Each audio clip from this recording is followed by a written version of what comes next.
que va començar el dia de Sant Josep, poder parlar del matrimoni, del sacrament del matrimoni, en este nomenari al Santo Cristo del Mar, que ens prepara d'una manera especial als mediterranis per poder viure la Setmana Santa. Permetiu-me que comenci aquestes paraules en una anècdota. L'estiu passat, un nebot meu de 10 anys, un dia, no sé com, me pregunta: «Tio, quants anys fa que tu i la tia us heu casat?» Jo li contesto: 46, estàvem a punt de fer-ho.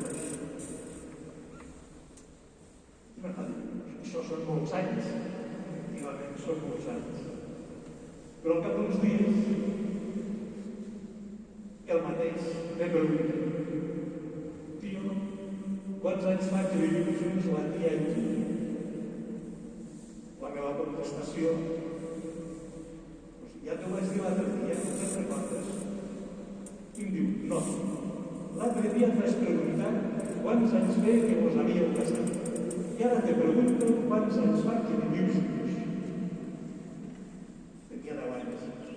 I jo li contesto: «Doncs mira, els mateixos anys fa que ens vam casar que vivim junts. Perquè quan nosaltres ens vam casar, la majoria de la gent se posava a viure junts al moment de es casar.